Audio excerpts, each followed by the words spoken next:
These are questions that can't be answered with a simple yes or no. Instead of asking, "Did you have a good day?" Try, "What was the most interesting part of your day?" Instead of, "Are you worried about the project?" Ask, "What are your main concerns about the project?" Open-ended questions invite the other person to share more details, thoughts, and feelings. They open the door to a deeper, more meaningful conversation.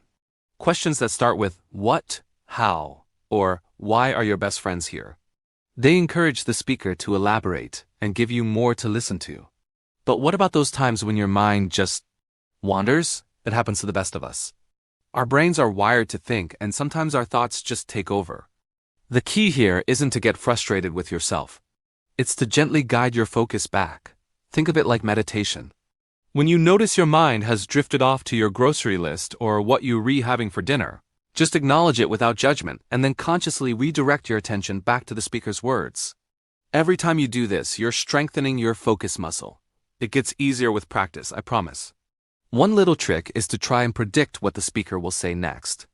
This forces you to pay close attention to their train of thought and keeps your brain engaged in the conversation. Let's talk about listening beyond the words. A huge part of communication is nonverbal. The speaker's tone of voice, their facial expressions, their posture, these all provide a rich layer of information. Are they speaking quickly and excitedly, or slowly and deliberately? Are they smiling, or is their brow furrowed with worry? Paying attention to these nonverbal cues can give you incredible insight into their true feelings and the real message behind their words. Sometimes what's not being said is just as important as what is. This is where empathy comes in. Try to put yourself in their shoes and imagine how they might be feeling. This deeper level of listening builds connection and trust like nothing else. Now let's put it all together in a real-world context. Imagine you're in a meeting at work. Instead of half listening while checking your emails, you decide to practice your super listening skills. You put your laptop away, make eye contact with the person presenting, and lean in. You listen not just to hear the data, but to understand the implications. When a colleague shares a concern, you don't immediately jump in with a solution. Instead, you ask an open-ended question like, "Can you walk me through your thought process on that?" Then you paraphrase their response to make sure you've got it right. You'll not only contribute more effectively, but you'll also build a reputation as a thoughtful and collaborative team player. People will want to work with you because they know you truly listen. This applies just as much, if not more, in our personal lives. Think about a conversation with your partner, a family member, or a close friend. They come to you with a problem. Our first instinct is often to jump into fix-it mode.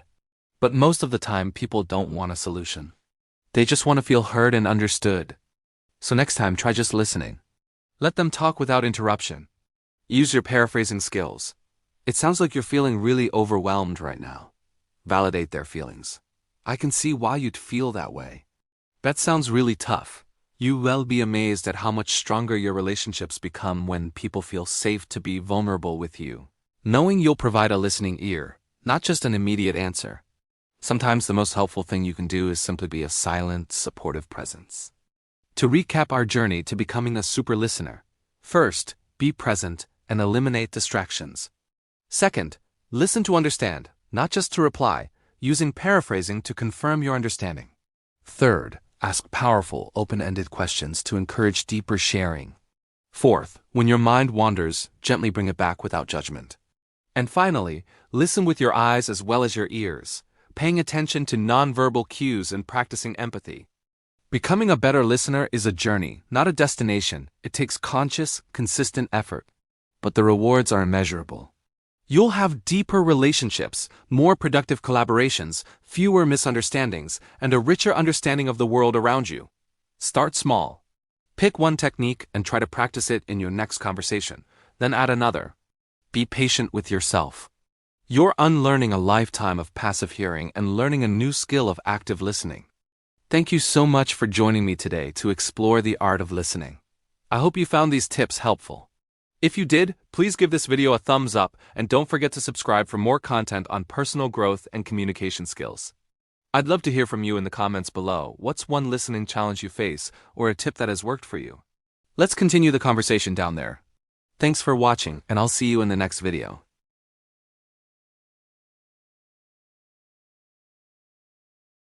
Today we're tackling a big one: how to get really, really good at listening to English. By the end of this video, you'll have a clear action plan to turn that confusing noise into clear, understandable English. For example, what are you doing becomes what you're doing.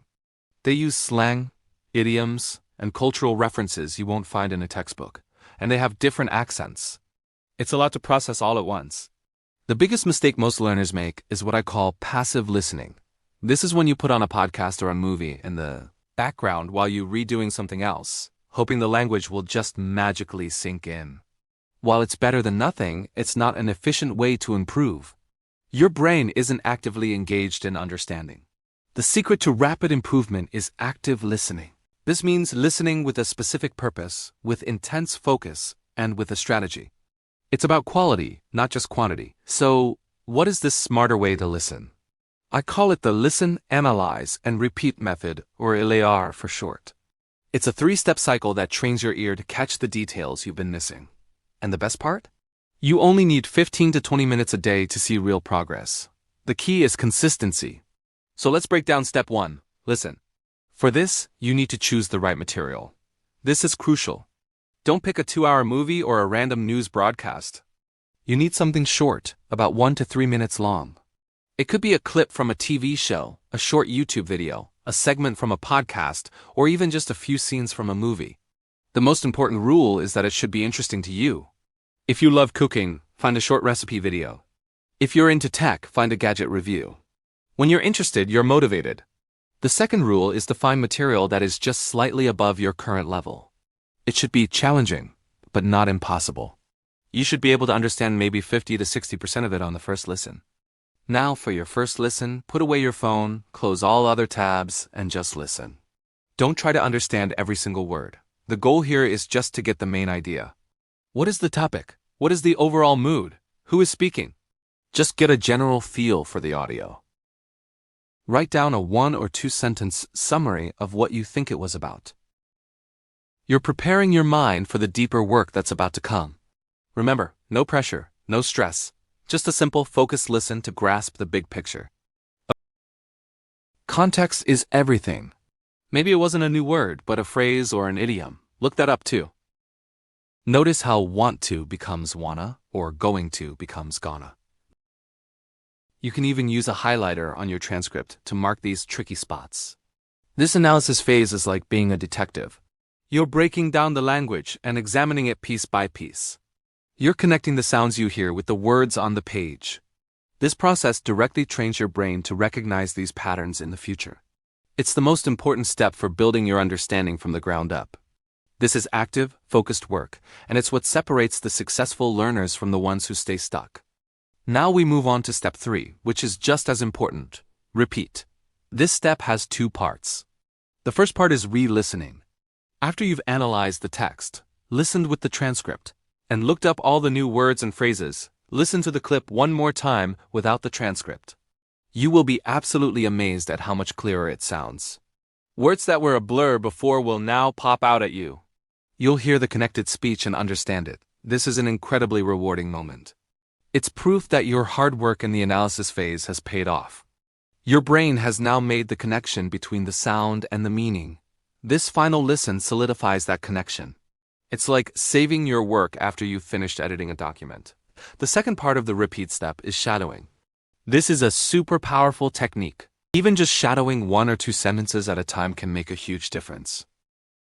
First, you listen to a short, interesting clip to get the main idea. The week after that, maybe you'll use a travel vlog to hear different accents and casual storytelling. This variety exposes your ear to a wide range of vocabulary, speaking styles, speeds, and accents, making you a more flexible and well-rounded listener. It prepares you for the real world, where you'll encounter all sorts of English. So challenge yourself. Step outside your comfort zone and explore the incredible variety of English content that's out there. This will keep your practice fresh and exciting. So there you have it.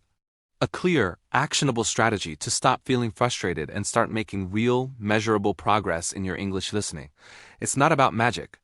It's about having a smart method and being consistent. The LAR method, listen, analyze, repeat, is your new toolkit. Start today. Find your first 1-minute clip and just begin. You have the power to transform your listening skills, and I promise you, when you start to understand with ease, it will unlock a whole new world of confidence in your English journey.